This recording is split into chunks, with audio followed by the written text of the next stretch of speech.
Okay, now for real. The mic's unmuted. So let's do this, guys. This title suggests, I had to do this, alright? I had to do this with the Keyblade. Because you already know, people that have been following my channels for like the last, literally, when Kingdom Hearts releases, it'll be my 2 year anniversary on Twitch. 2 years. And people know my channel for Kingdom Hearts. And dude, I can't fucking wait. I just can't fucking wait. Like, for reals. The question is the music too loud for you guys? Because I want it to be kind of like low. Like, I want it to be like low. Like, that I won't get copyrighted for this shit, but I probably am.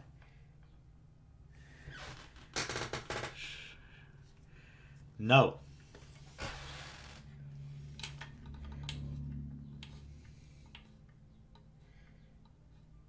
Get back to work, Joe.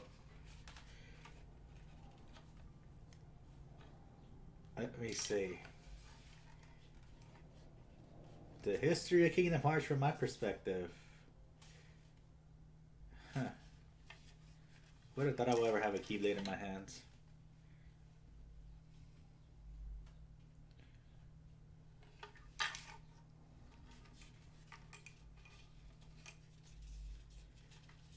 But anyways, the history of Kingdom Hearts from my perspective.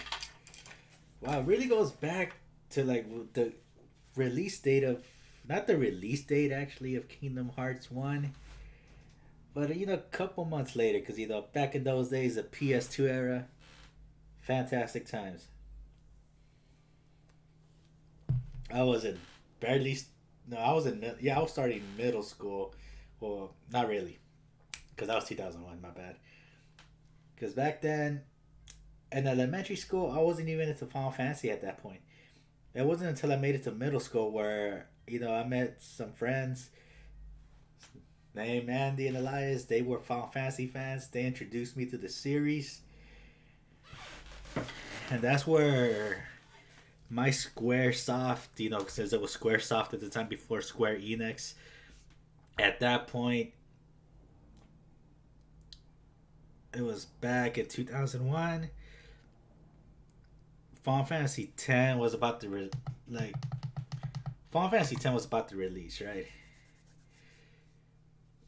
I was interested in that game. My friends in middle school, they told me to go get into the Final Fantasy series, and because I know it's Final Fantasy, but it's Kingdom Hearts talk, but it leads to Kingdom Hearts eventually. Because I told you I was gonna give y'all the full story. But anyways, when we got Final Fantasy, I wanted to get 10, but at that point I still didn't have a PS2. I was still on a PlayStation 1. So back in the day, you go to Blockbuster, you rent games and movies. So I rented Final Fantasy 9. That's how my Final Fantasy cycle started. I got rented Final Fantasy 9, eventually bought it.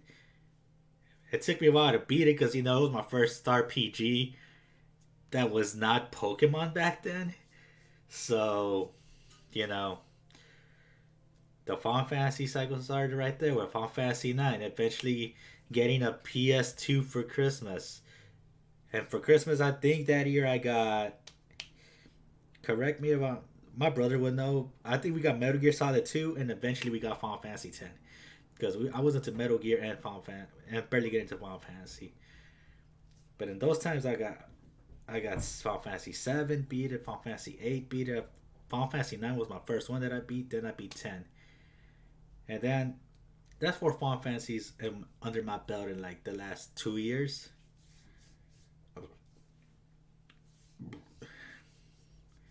And that's when now with this, I'm playing in the background. What's a Destiny Island song, but for Birth by Sleep, 2002. When Kingdom Hearts released, and those days, I was like, I was skeptical about the game itself because I was like, Final Fantasy characters with Disney, like, how the hell is that gonna work? But with the power of Blockbuster back in the early 2000s, Well, since I'm a '90s kid, well, I was born in '89, but I grew up in the '90s. You could go to Blockbuster and rent stuff, and that's how you knew, like, if you wanted to buy the game fully, you rented that bitch first. So I rented Kingdom Hearts, and I'm gonna tell you straight up,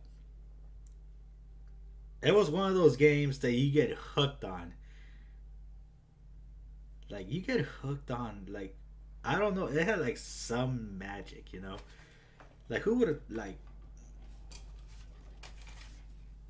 because who would have thought that a weapon like this, a key blade, was gonna become one of those weapons that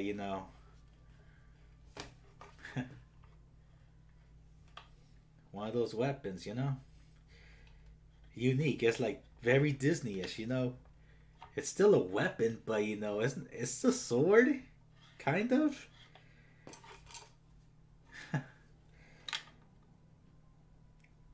I don't know why I keep doing that. But when I read the Kingdom Hearts 1 of Blockbuster, blah blah blah. You know,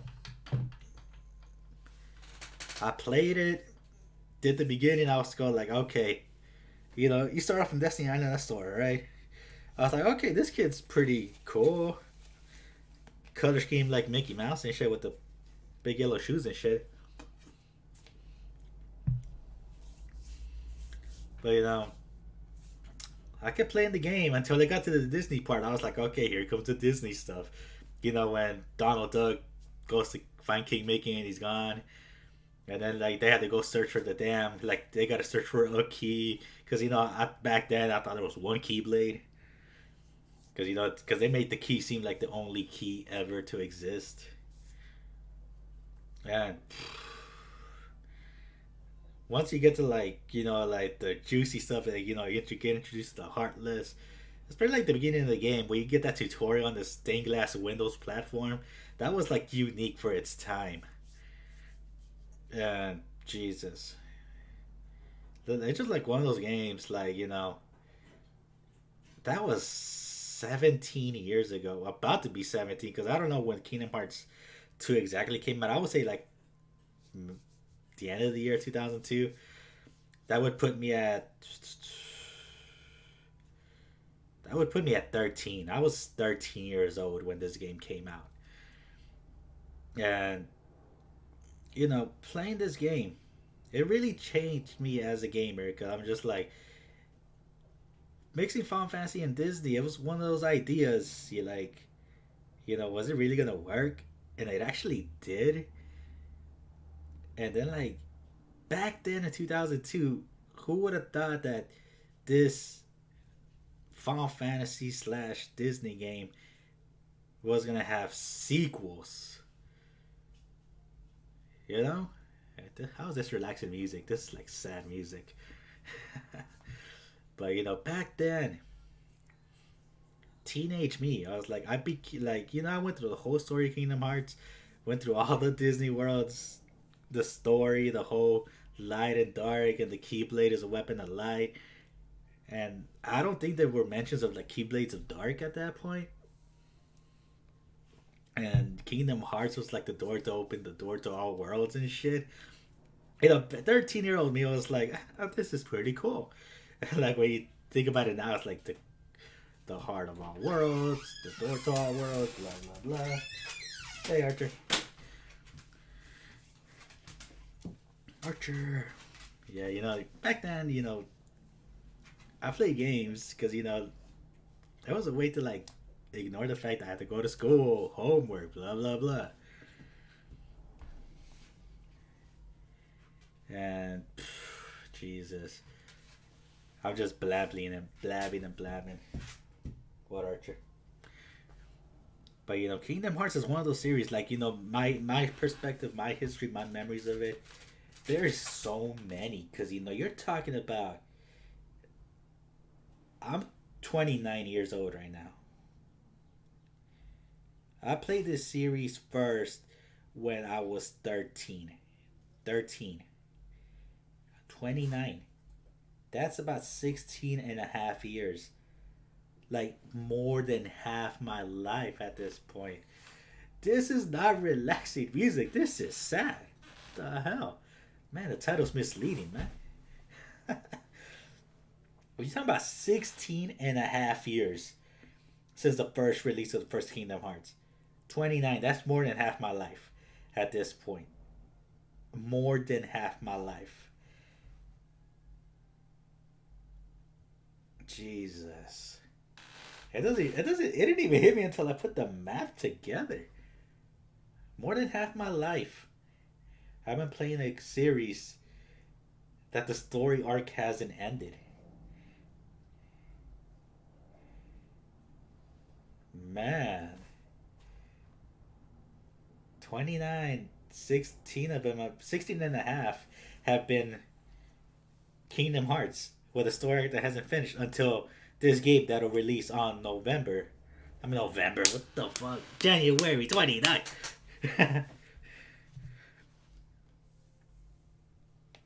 2019. There's so much, like, with this game, the history of it, just with the first game, it's like so many memories because, replaying it. And then I heard, back then, the internet was still slow as shit. Dial up and like what DSL internet, I think that was what it was called back then. Just to get information on video games was hard. Well, I had cable growing up during that time, and you had like channels like G4 TV, where you used to get like video game reviews from like shows like X. I think it was called X Play with that Adam Sessler dude and Morgan Webb. Like shows like that. That's where you get like your video game news, and then like you had like the just the internet in general, like with random websites. Because during that time, Square saw one from Square Enix because they bought off by Enix or some shit like that, and I feel like at that point, when like in the late '90s until like right now, SquareSoft, Square Enix, whatever you want to call them, they were on a roll. Final Fantasy 7, Final Fantasy 8, Final Fantasy 9, 10, 10-2, then Kingdom Hearts. That was kind of perfect timing. Like Kingdom Hearts and this song starts. And what makes it more amazing, like, I was growing up at that point. I didn't get into Final Fantasy till 2001. So, binge playing back then, games were so easy because, I didn't have to worry about a job, bills. I was just a kid. Like 2001, I was like 12. So I had to worry about school and homework. That was it. So then I could play video games. I could binge play, especially on the weekends. I didn't have to worry about groceries and like my parents would go and buy them. I would just stay Friday night, play a long time, binge play video games. Fell in love with the Final Fantasy series. Got Kingdom Hearts, played it, and then having like meeting like Cloud, Squall, Yuffie, Aerith, or Ares, because we knew her as Ares here in the States for a long time. Hearing those characters with voices for the first time, that was like something amazing. Instead of like text boxes for like Final Fantasy 7, 8, 9. Well, 10 had voice acting, which was amazing, but hearing characters like Cloud, Squall, Yuffie have voices. And then like during that time also, like voice acting was starting to come up in the world. It started like in the late '90s with the first Metal Gear, and Jesus, hearing Cloud with a voice was amazing. But the whole story of my first Kingdom Hearts experience was just like getting used to like shit is code.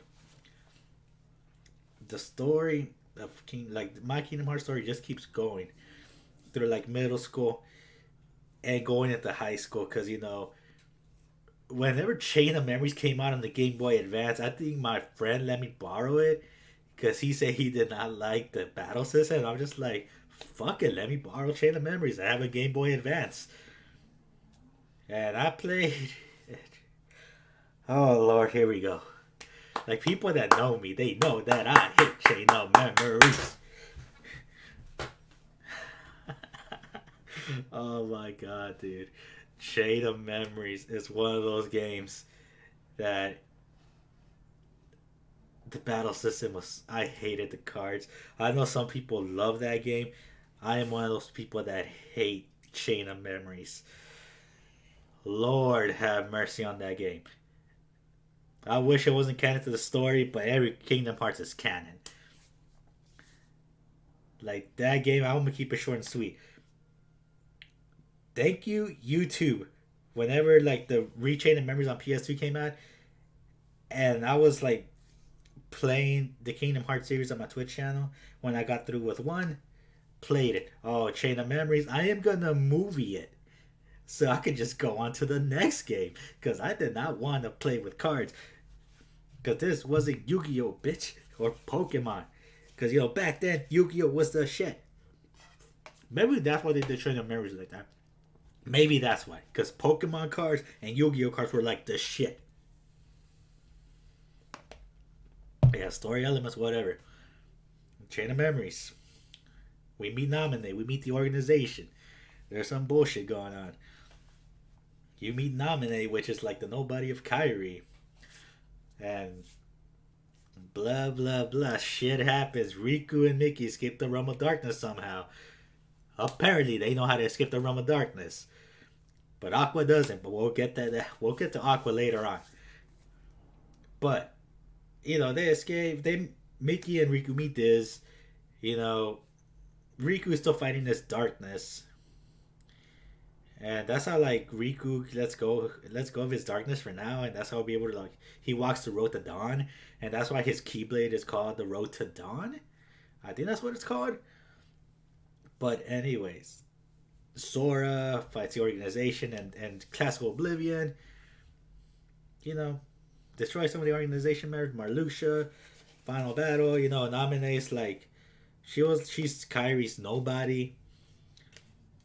You learn that that the further they went into Castle Oblivion, the memories they forgot from the first game, and that's why Sora had to regain his memories by getting into some pod to recover his memory. But he was gonna lose the memories of Nominate, which in the notebook she put thank Nominate, Jimmy to put it, and that's how that story ends, and that's how it transitions to two. Because the whole story just keeps going, which I love. It wasn't like a Final Fantasy game. It's like, oh, you got Kingdom Hearts 1, this is a set game. Chain of Memory still continues the story. Then you were on to Kingdom Hearts 2, which was like back in 2000. Well, it was 2005 in Japan and 2006 here in the States. And 2006, I was in high school, my sophomore year. I remember it came out like in March, the end of March. I remember this one clearly because there's some personal life issues that happened during the during that year because I got because at that time my dad had lung cancer and he was already I forgot what stage cancer he was at, but it was already in, so he didn't have a lot of time left. But Kingdom Hearts 2 was one of those last games that my dad helped me reserve at GameStop before he passed away. Like, not even 2 weeks after Kingdom Hearts 2 came out. That's where, I had an emotional touch with the series at that point because, I got Kingdom Hearts 2. My dad helped me pay for it before he passed from lung cancer. But, that was an emotional stay for me because I've told people that I have a special connection with the series, and this is one of the main reasons why I am in love with this series. Because my parents, they bought me video games back then before I had a job growing up in high school, and with Kingdom Hearts 2 being the last game that my dad bought me, it was a special game. And Kingdom Hearts 2 is still one of the best ones in the series because of the gameplay. But having that connection that my dad bought it for me before he passed on, it helped. It got me through a rough patch. This story, Kingdom Hearts 2, got me through a rough patch because losing my dad at 16, it's hard for somebody still growing up in life. It was the hardest thing in my life so far. losing a parent at that age. But anyways, you know, playing Kingdom Hearts 2, continuing the story. Like the best story in the series because you get introduced to the rest of Organization 13, and because half of them are gone because you killed them in Chain of Memories, and you know you meet Rock. You play as Roxas in the beginning, and then you learn that he's like Sora's nobody. Because remember Sora became a Heartless in Kingdom Hearts 1 for a bit. But playing Kingdom Hearts 2, one of the best games I've ever played. The gameplay was fucking delicious as fuck, dude. I don't know why I said delicious as fuck, but it works. Man, 16-year-old me playing the hell out of Kingdom Hearts. That was like, it got me to the rough patch like I told you about my dad dying. But anyways, that story was so good. I'm not gonna lie. Like it brought so many Final Fantasy characters and Jesus Christ. At that point, the Final Fantasy characters in the Kingdom Hearts series, they were so amazing because at that point we have already gone Final Fantasy 7 Advent Children. I've already I've seen that movie. That's why I said like, Square Enix was on a fucking roll with releasing Final Fantasies and like Kingdom Hearts games. For now.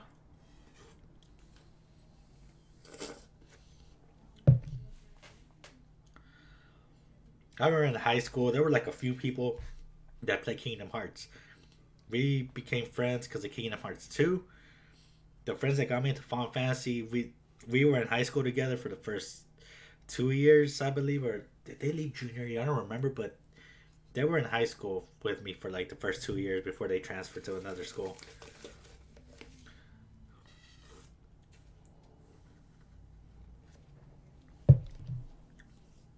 Playing Kingdom Hearts 2, knowing the story of the nobodies, that nobody's heartless. When somebody loses their heart, the whole heartless nobody thing. You go through all the Disney worlds, which they added Mulan, they added Pirates of the Caribbean, which was amazing. You got like Lion King, freaking Hercules again. All those worlds in Kingdom Hearts. Even like you've seen like the majority of the movies, you play through the story from the Kingdom Hearts perspective. And at that point, whenever the story ended and two, you know, final battle, you get Riku in your party.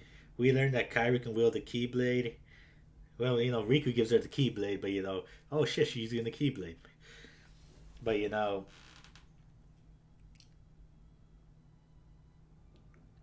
my god, let me see. What am I gonna say? Just like the ending of Kingdom Hearts 2, with Sora and Riku beating the hell out of Xemnas, destroying Xemnas, destroying the organization at that point. Learning about, this being the real Ansem and like the Ansem that we destroyed was a fake Ansem. Like that's where the whole confusion shit happens. Like, okay, the Ansem that you destroyed wasn't really Ansem, but that was, you know, later on when we learned that Xehanort, that's still Ansem's name, and that's how, whenever Ansem, the fake Ansem, lost his heart became Ansem, Seeker of Darkness. Then the nobody was Xemnas, which is the anagram for Ansem with the X. And, at that point, 2006 was just like in high school, worrying about school, homework still. Dating was a thing at that time. That's when we started going on dates, going out more, high school parties. Still managed to keep my gaming in check, caught up. But finishing Kingdom Hearts 2, you see like the secret ending. Where you see like the ending whenever they're all on the beach and Kyrie comes with the message with the bottle from Mickey, and then you read Sora reads the letter, you don't know what the fuck it says.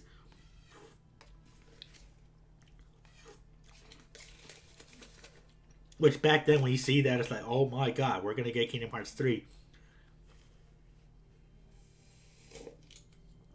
That's where like this timeline stuff happens.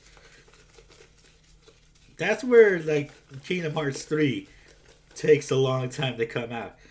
After you get the secret ending, thank you internet, because I wouldn't unlock it back in the day. We see the secret ending with like the three armored people, which later on we learn is from Birth by Sleep, Terravan and Aqua.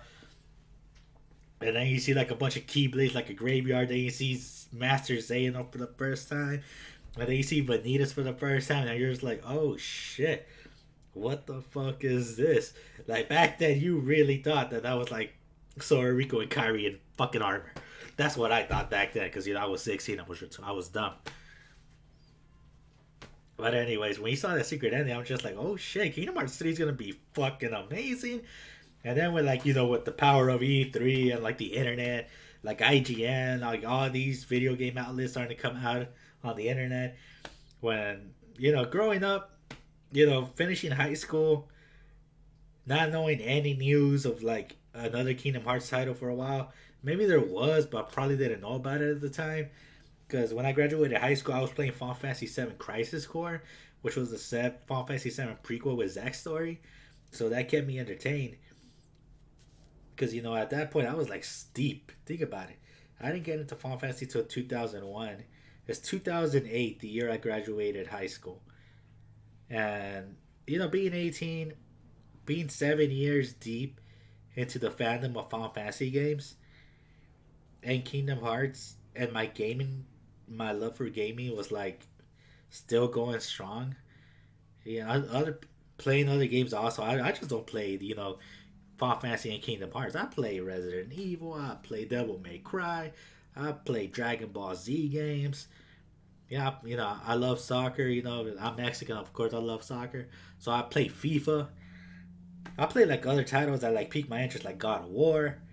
Well, you see my video game collection right there in the back, where the TV is, like the little shelf right there on the side with the brown things at. You know, Other series they grab my attention, but it's not like Kingdom Hearts is like that special series to me, especially like in high school. It got me through breakups. It got me through my dad, the death of my dad. Those games kept me like believing,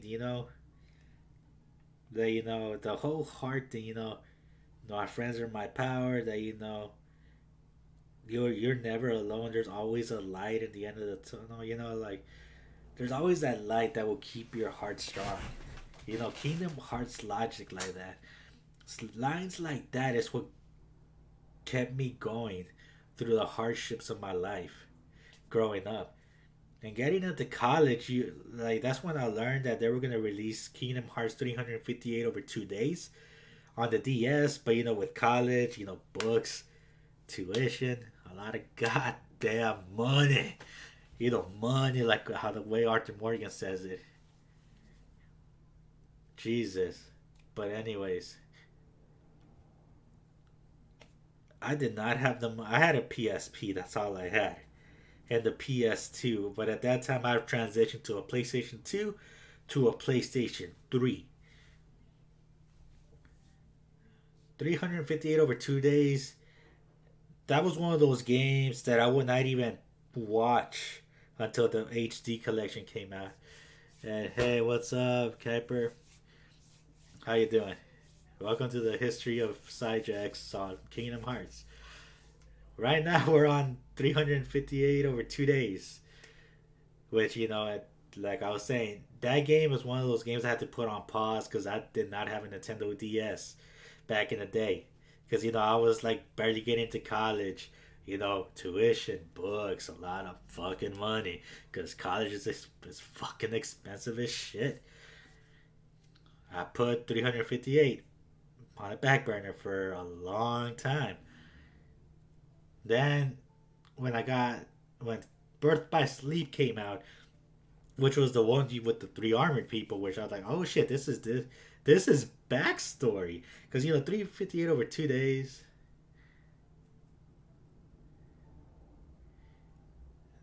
nah, I'm not dancing.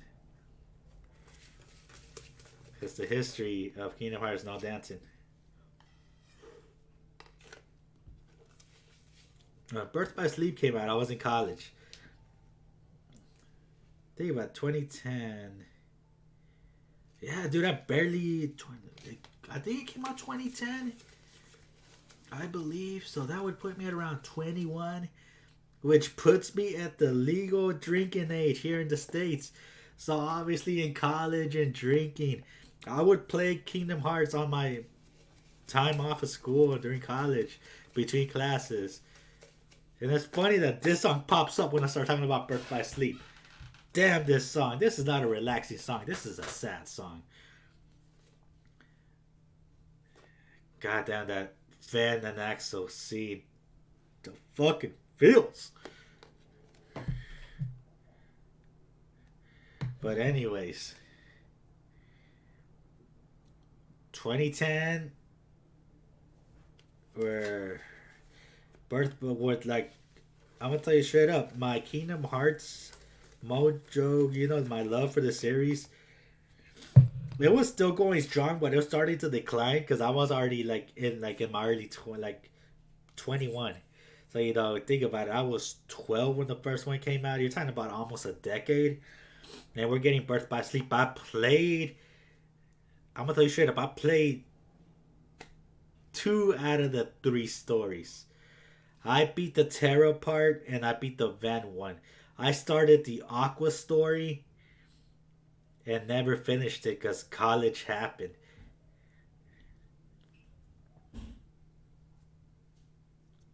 Maybe I was in that transition of like growing up, starting to learn how to adult, responsibilities.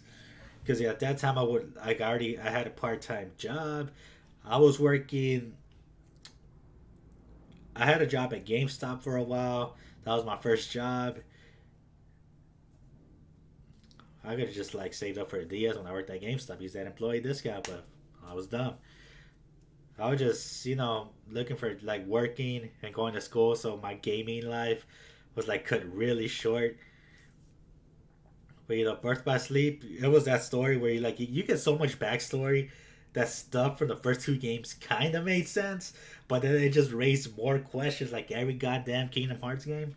Because you get introduced to like Terra and Aqua. Terra and Aqua, they want to be Keyblade masters. Aqua's the only one that passes. Xehanort and Master Equus are the ones that approve of Aqua being a Keyblade master. But Master Xehanort, he's a creepy old man. Like, you already know who he was from the trailer. And then you were wondering, why is Xehanort old and, like, you see him young in Kingdom Hearts 2 and it was set in the past. Like, whatever, right? But, you learned that, Terra has some darkness in him. And Xehanort just follows his journey, to see about his darkness. You get introduced to Vanitas, which was like, he was the one that created the Unversed. And you get so much story from like, Terra goes through his journey all the way to the Keyblade Graveyard. Also, Van with his story. You learn about Van being he connected hearts with Sora the day he was born until you read the damn journals and shit. I'm just like, oh shit, how the fuck did I miss that? And that was when I was playing the HD collections when I read the journals on stream. That's where you get to like the what the fuck, especially like let's let this song be a good example. You get to like, oh shit, Van lost his heart, and Sora was born the same day, and that's how they connected. And you keep going through their story. Aqua story is the saddest, because with Terra you go Keyblade Graveyard, fight Xehanort. Terra kills Master Ericus because Master Ericus, he thought that Master Ericus was gonna kill Van because Van and Vanitas, the ultimate darkness to form the Keyblade, the Keyblade that Master Xehanort wants to get in Kingdom Hearts 3, which is still like the goddamn thing because you see the Keyblade and Birth by Sleep. And that shit was amazing as fuck. But anyways, Terra kills Master Ericus because, he thought that Van that he was gonna kill Van, but it was all a misunderstanding. But it was just a plot by Xehanort to get rid of Ericus, because he wants Terra's darkness. Like he wants the darkness to take Terra, so Master Xehanort can do his stupid bullshit with the Keyblade to take over Terra's body, so he could have a younger body, because he wants to live long enough. He wants to keep going in life to see another Keyblade War. And that's where you get introduced to the Keyblade War. I'm like, holy shit, there's a war now that happened before the first two games. I'm like, there's shit that like the lore just expanded, but in the past. You get like stuff like that, like, oh yeah, there's a Keyblade War. There were like like a bunch of like lights, and that gets explained in another game. Like there's a story before the Keyblade War, which I'm just like, the lore keeps expanding to the past so much that I don't even know how far back they can go. And the story, like the story going to 3, and just like, oh, here's Kingdom Hearts 2's ending. He's already got some messages on the bottom from Mickey. We're gonna put that shit on hold for a long ass time. Let's go back to the past and keep expanding on the past. I don't even know why I keep doing that. But at that point, it's like you're expanding the lore, but you're giving historical references in the Kingdom Hearts world, which is amazing, because the lore just really expanded, because having the Keyblade War mixed into this story about Disney worlds, like movies made into worlds with Final Fantasy characters. But at this point, the Final Fantasy-ness is starting to disappear a little bit, like a little bit, because with Sora and the rest of the gang and the organization members, you already have established original characters.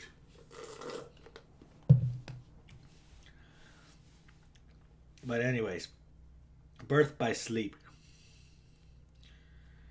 The Van story, you go through his story, you learn about him being connected to Sora since the day Sora was born. But whenever like Van and Vanitas fight inside their hearts, and then the Van does the ultimate sacrifice to protect his friends and destroying the Keyblade, which put his body to sleep and his heart out of his body. And that's when you learn later on in the secret ending where, oh, before we get to that, you get Terra, where he meets Sora and Riku in Destiny Islands, but Riku does the passing of the torch to Riku, the Keyblade passing ceremony, which explains why Riku was the original. He was supposed to be the original Keyblade wielder instead of Sora, but Riku fell into darkness in the first game. So basically, Terra passed on the Keyblade to Riku. Later on, Sora didn't get the Keyblade passing ceremony from anybody until Van's heart was out there, and he sought refuge within Sora, because Sora felt it in his heart, and Riku told him to close his eyes. That's when Riku was like a knowledgeable little dude, man. Like, so Sora closes his eyes. He sees Van's heart. He tells him that he could be there for him if he could stay there with him, and that's where he accepts. And that's where you also learn the backstory. Like, since Van and Roxas look the same, and the reason why Roxas hard chair. The reason why Roxas looks like Van is because Van's heart is within Sora, and that's why he looks like the way he does. And that was amazing, because we know back then you played 2, and then you go to Birth by Sleep. It's like, why does Van look like Roxas? But there you go. Van's heart is inside Sora's heart. How many fucking hearts does people's hearts does Sora have? Who fucking knows? But then the Aqua arc is the saddest one. Do her story, you see what the effect of learning about the Keyblade War, learning about the Keyblade, learning about Terra's darkness, and all of that. You get so much, and then having Aqua fight Vanitas, trying saving everybody.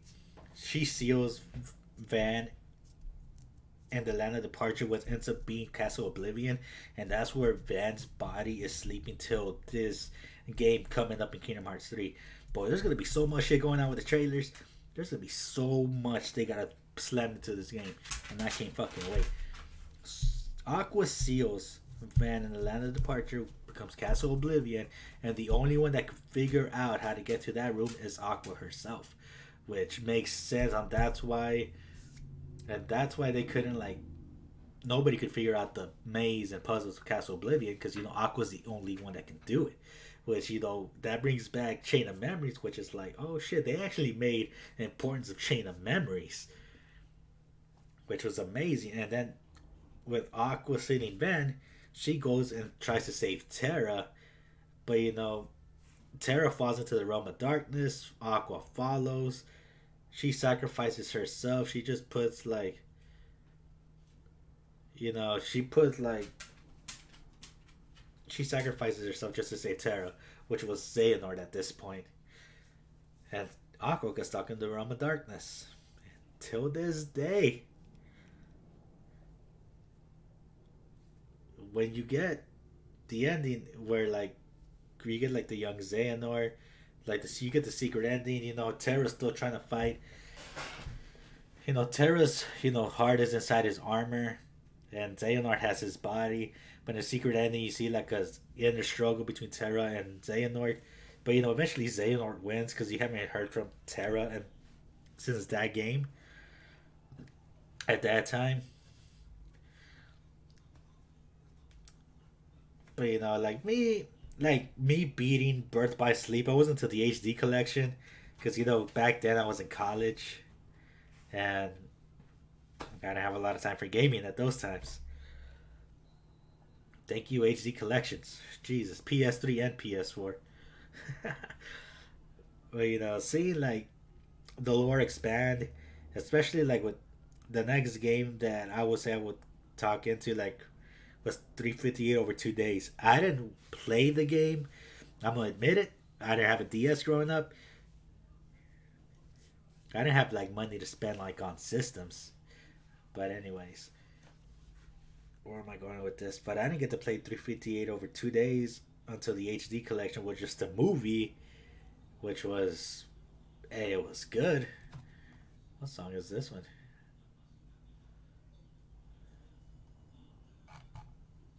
Funny, a 358 date over song pops up. But I watched that movie. Like I didn't expect a lot from this, with it being like the story of how Axel and Roxas became friends and like what Roxas did during his organization days. But then you add the Shion plot list, and I didn't expect to like feel for her character. And people that watch my stream that night, y'all saw me fucking feel. I shed tears on stream. I was crying because of like what happened in that story. Roxas, Axel, and Shion, they proved that nobody's had hearts. Cause there's no way they could like feel sad, they could feel like anger, cry. You need a heart to do that shit. And that shit made me cry. Like it made me feel for Shion and her character. Even though I already knew she existed, but I didn't know what her story was.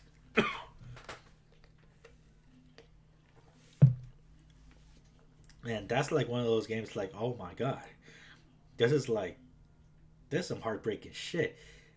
At that point it's like the more backstory I got, I'm just like, oh my god, there's so much in this damn universe that's going on. And that, Shion was like a puppet, you know? Roxas and Shion,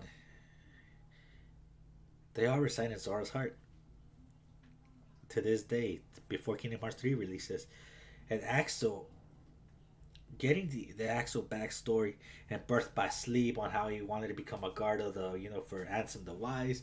And then you see like Axel's story, you see it in 2 and 358 over 2 days the friendship with Seijexs, Isa, you see that shit distance because Isa was so deep in the organization because they wanted to overthrow it. But I feel like he got, you know, the darkness just got to Isa or Seijexs, and Axel wanted to fight for his friends, and that's where like the Axel storyline, like I'm glad that Axel's on our side now.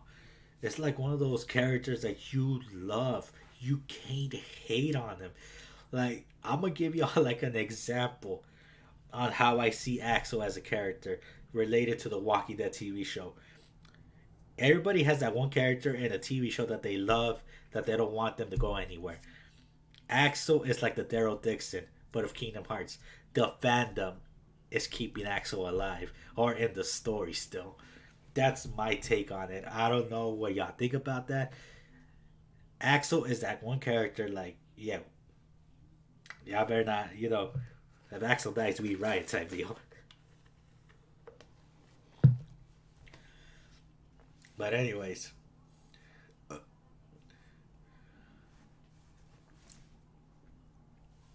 that's where you like fell in love with the Axel character because it's amazing. And also, 358 over 2 days. Thank you HD collection. It did? No. But can you? But did my shit freeze?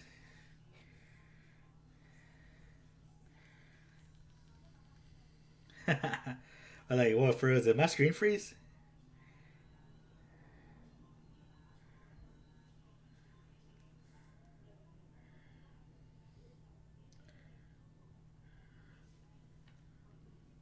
But did my shit freeze? Like maybe because I'm just talking at that point. Oh shit, where was I at? Where was I at? I was Axel. Maybe I just gotta move. Well, I was moving earlier because I was like doing like the timeline going to three stops right here, but then like other games, the game goes backwards. Oh my god, I need to move, don't I? Like I just gotta move, like point fingers.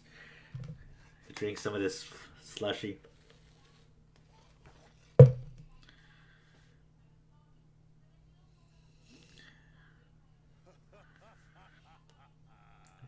Yo, Raja, thank you for that subscription, bro.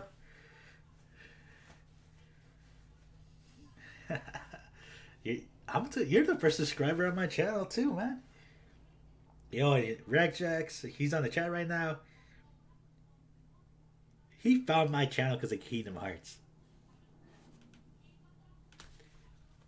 The power of the damn game.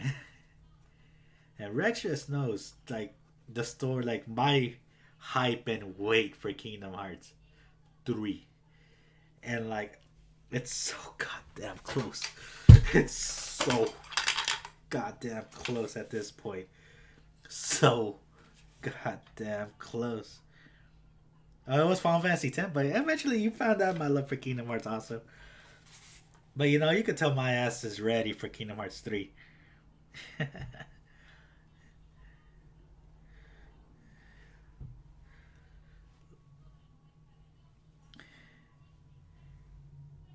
Yep. But just look at this. You could tell I'm ready. Like, this is going to be the Keyblade that was going to accompany me through my adventure whenever I stream Kingdom Hearts 3. So, you could just tell my hype is like, it's ready. But anyways, for like learning about 358 over 2 days, HD collections. Thank God Square they did HD collections. Because if they didn't do that shit, I was not gonna be prepared for Kingdom Hearts 3. I would just watch like the movie on YouTube.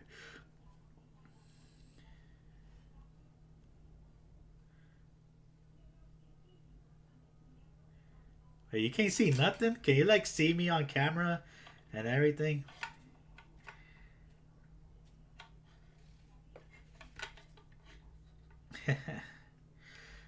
But anyways, another one of the games that I never played was Recoded because that shit looked dumb as fuck about a digital Sora. Like, what? You can't see me. What?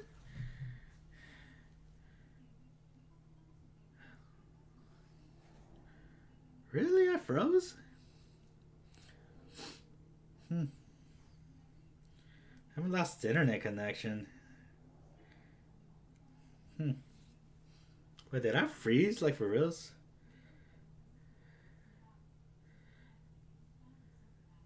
Let me just move. Yo, I stay stuck in the same position talking, man. I really need to move, don't I? Like, move every once in a while. Dude. But anyways, Recoded. I didn't play that back in the day because I don't know what system that came out on. I probably didn't have that system. It was probably the DS also. Dude, I didn't do shit.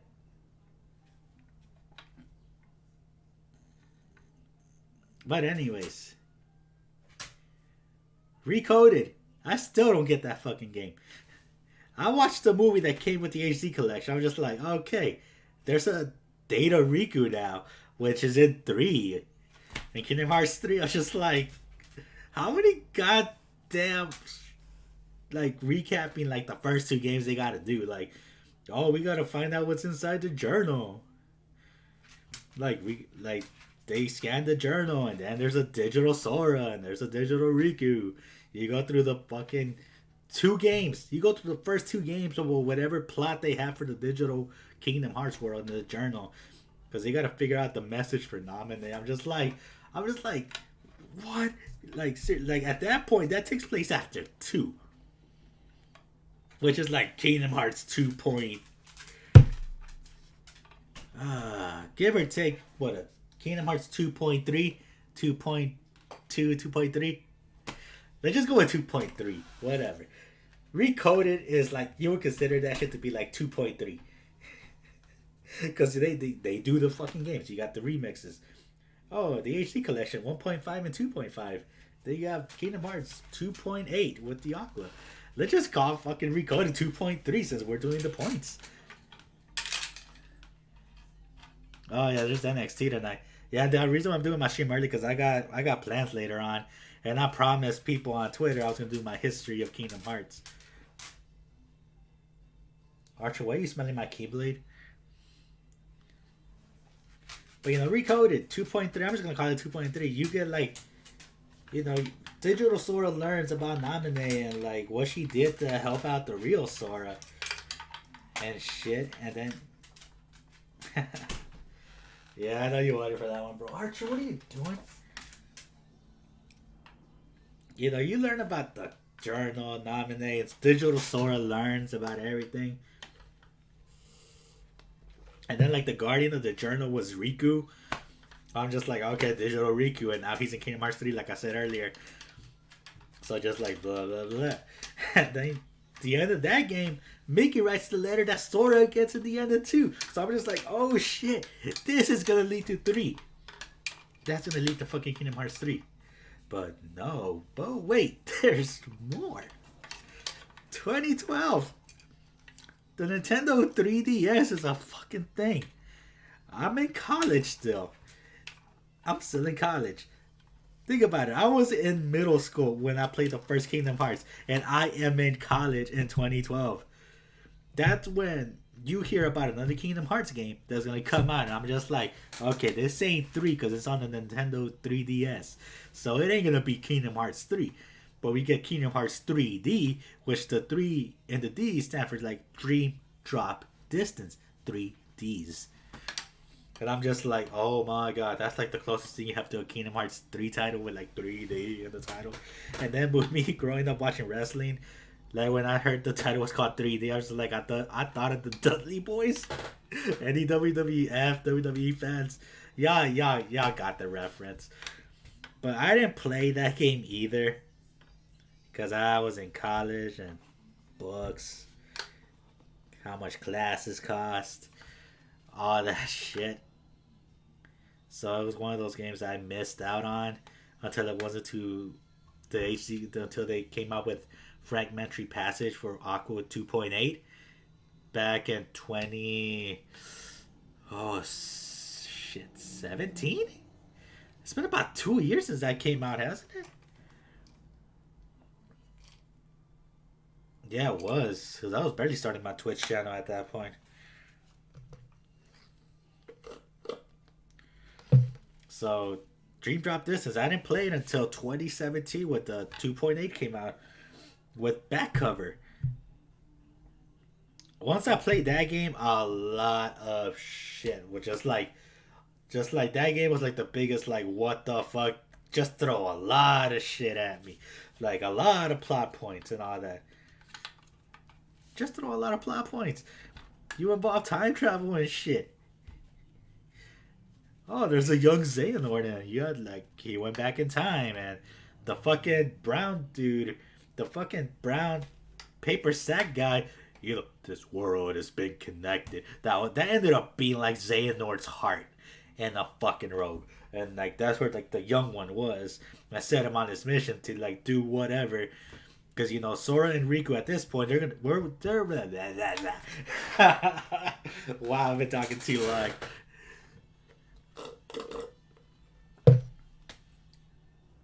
Oh my god, dude. What song is this? It's the 57th minute mark. But anyways, Dream Drop Distance is one of those games. So when I played it, I streamed it. So you guys get to see it. You guys get to see it like on my like everything on my Twitch channel. Like y'all can see it on my YouTube page. That's where I upload like the majority of my streams, especially the Kingdom Hearts ones, because you know seeing like that series, I just sometimes I even look back at like when I played it. I be like, damn, those were some good ass times. But anyways, guys, Dream Drop Distance, that game where like at that point you would consider it like what 2.8 at that point.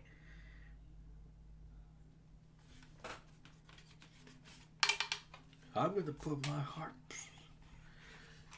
2.8 because you know it's technically after two.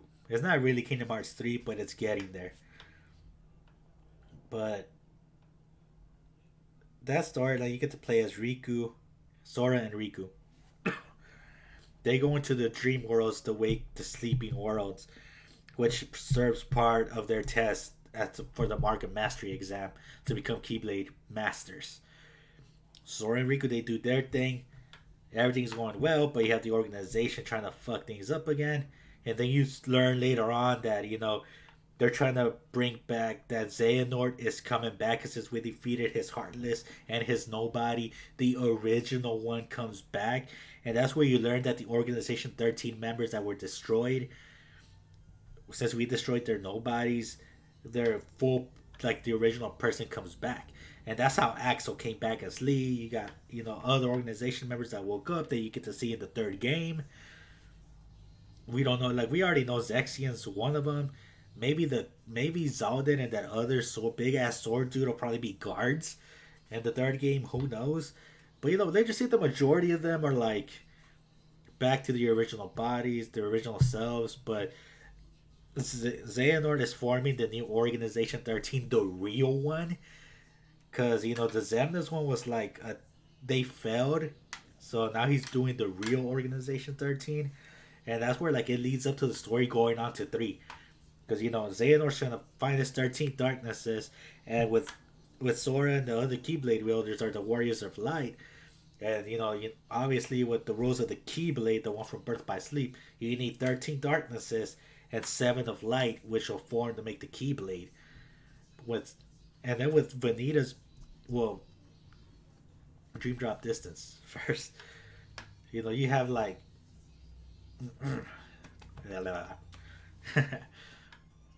Sora was the 13th chosen vessel to be as Xehanort's because of the deep dream. Because that's where Sora starts seeing like everybody that's in his heart, all his memories. He sees Naminé, he wanted to thank her. He sees Shion for the first time. He didn't know who she was. But she Sora cried, but that was Roxas crying. Also, you get to see Terra and Aqua because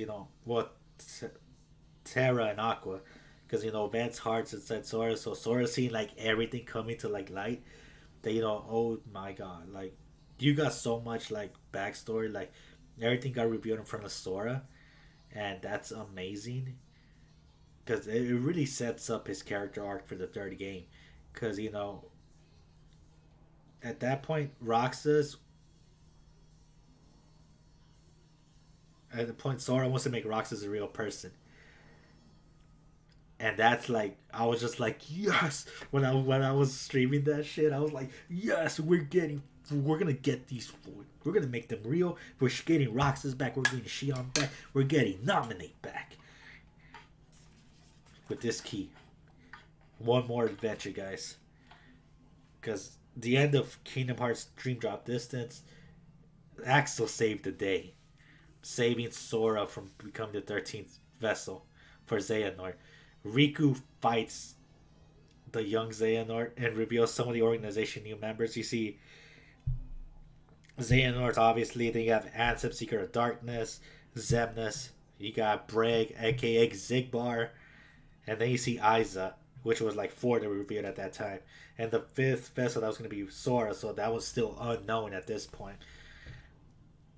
But Sora, Riku saved Sora by diving into his heart to wake him up.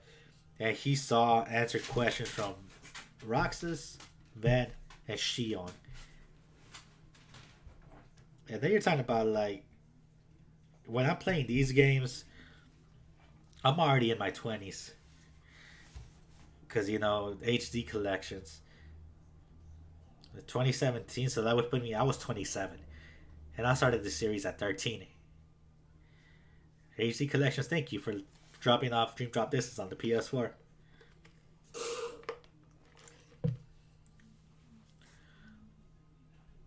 But, Riku wakes up Sora. You get the results of the Mark of Mastery exam. Since Sora almost fell to darkness, he failed, and Riku was named the new Keyblade Master. And at that point, you see Axel trying to learn how to wield the Keyblade, and he actually summons one and shocks everybody and the fan base because, us fans are given Axel plot armor at this point. Making Axel Keyblade wielder is going to be like the biggest questions, like, how did he unlock this shit? ¿Qué pasó? ¿A qué horas vas a parar? ¿Ah? Ya unos 10 minutos.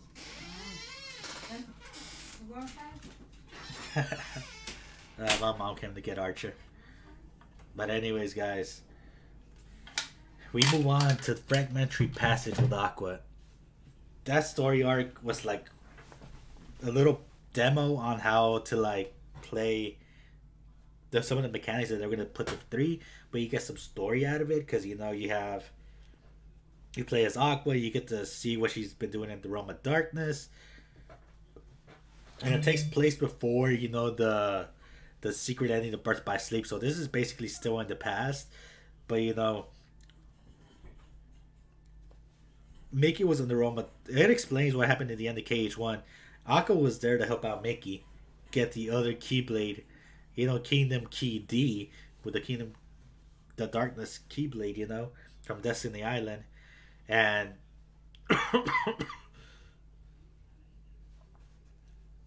but you get the backstory for that and like what happened behind the door in the first Kingdom Hearts.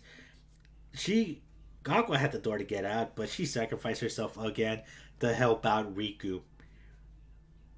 Help close the door to darkness, the first Kingdom Hearts door after we defeated Ansem, Seeker of Darkness. And Aqua's been in the Realm of Darkness since then, so that game was short. It's like, and then you have like the secret ending of Birth by Sleep that happens after that, where Ansem the Wise sees Aqua and explains to her that the world's almost fell to shit twice. But then Sora saved them. But before they even mention Sora's name, Aqua thought it was Ven or Terra, but it wasn't either of them because you already know their fates. And then when she heard Sora's name, that's because back then in Birth by Sleep, Terra passed on the Keyblade to Riku. In Birth by Sleep, Aqua saved Kyrie from danger and Hollow and Radiant Guardian, but Kyrie touched the Keyblade. But since her heart was pure, the Keyblade passed on automatically without Kyrie knowing, and that's how the plot device happened for Kyrie to wield the Keyblade. And also before that, the end of Dream Drop Distance, that secret ending was that they're gonna train Kyrie and Lee, or Axel, to wield the Keyblade because since they know how to wield Keyblades, they need more warriors of light to fight the darkness in Kingdom Hearts 3. So with 2.8 being over and done, the last one we're gonna talk about is back cover, which is like the shit that happened before the Keyblade War. The fucking the Guardians and all that. You have like that was like fresh and shit. Like the Master of Masters, the Ava, Lushu. Like Lushu is like the main dude that he was the one that got the Keyblade that Xehanort has. And that's one of the mysteries I want to know for Kingdom Hearts 3. Who the fuck is Lushu? And did he pass on the Keyblade? Did he train Xehanort and Ericus? And Xehanort got that Keyblade. Because there's so much going on. Master of Masters disappears, and you have like the other Guardians, and you have Ava who created the Dandelions, which were the warriors that the Master of Masters told her to train and build up because she had an army of them that would lead up to the Keyblade War. Because all the original foretellers, they went to war with each other and their factions, and that's where the mobile game comes into play, which I haven't beat. But Ava's army is the one true army of light, and the other ones are just betray. I think they betray each other because there's a traitor in the midst, and it got everybody fighting. But in the end of that, who knows what really happened to them after the Keyblade War? Because that's one of those stories like, okay, we got more backstory from before the Keyblade War. You get to meet these characters. But then, like, Lushu is the one that's most interesting because you have the black box, but we don't know what's in it. He has Xehanort's Keyblade. Did Lushu grow up to? Is he the original? Is he Xehanort at a young age, or is he the person that trained Xehanort and passed on the Keyblade to him? we gotta wait and see. But that's my the history of the Kingdom Hearts timeline in itself. But let me take off the headset for a sec. But I'm gonna keep talking. But my perspective of the history has been going on a majority of my life. Like I said, the first Kingdom Hearts game I played came out when I was 13. I played it back in 2002. I was 13 at the time. And now with Kingdom Hearts 3 releasing in literally less than 3 days. Because today is January 26, 2019, and it's 5:32 in the afternoon here in the United States. I am less than 3 days away from Kingdom Hearts 3. That's like the biggest hype game I have for this year because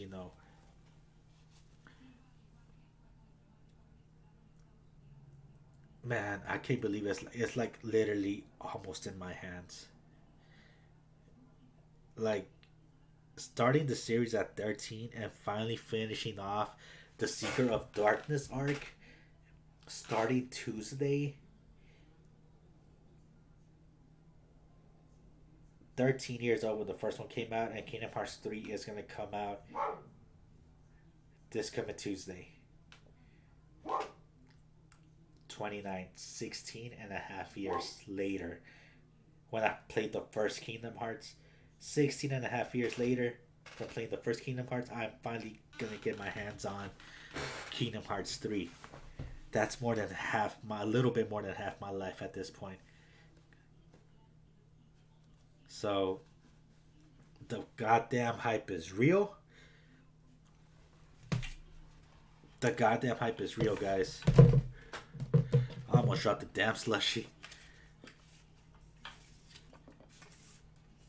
The goddamn hype is real.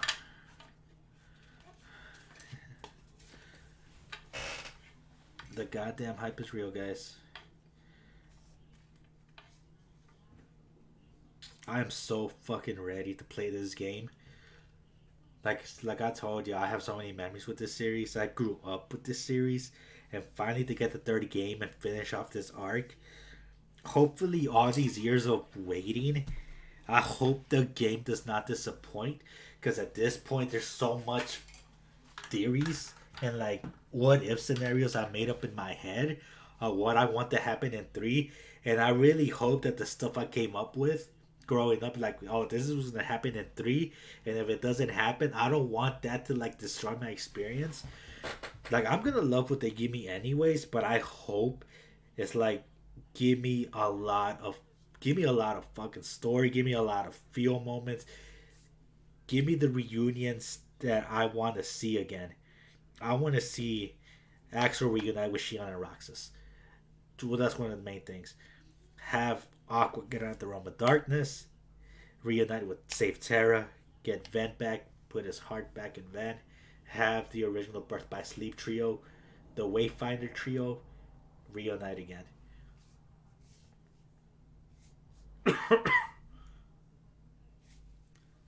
Like, I just want to see a bunch of reunions. Have Naminé come back. Like, just have like everything that Xehanort did throughout that fucking timeline, destroying people's lives, changing their destinies. I want everybody's destinies to be back on track. I want I want that to happen.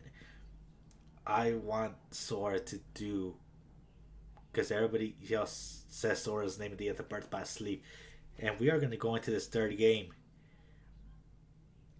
I want this game already so bad.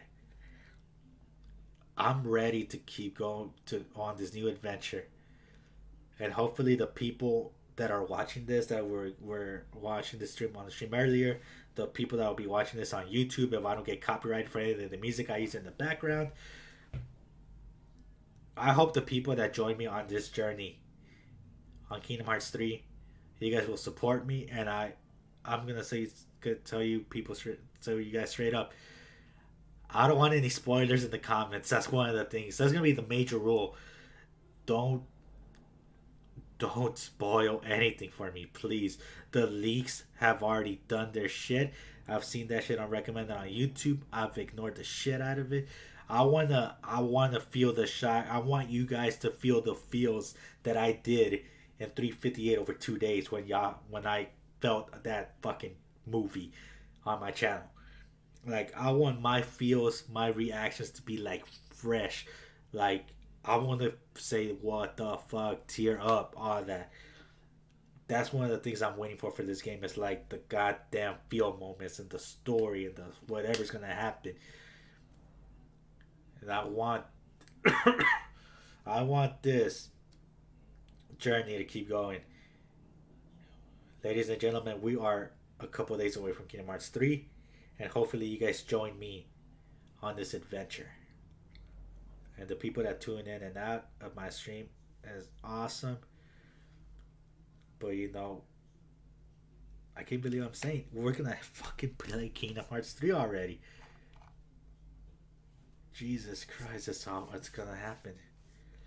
But anyways, guys, that has been the history and memories of me, of my personal experience with Kingdom Hearts and how it changed me.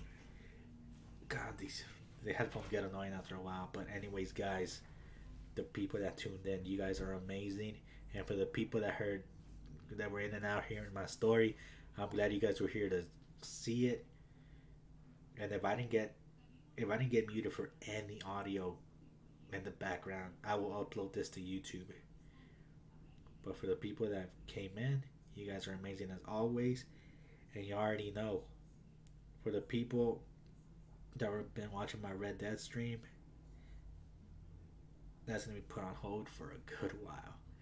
Because, Kingdom Hearts 3 is going to be my, like, super hype game for a while. That's going to be the game I'm going to be streaming on this channel. And then after that, I'll get back to Red Dead. And after Red Dead, I'll get back to Final Fantasy 15, which has been on hiatus for like months now. But guys, this is my last stream until Kingdom Hearts 3 on Tuesday.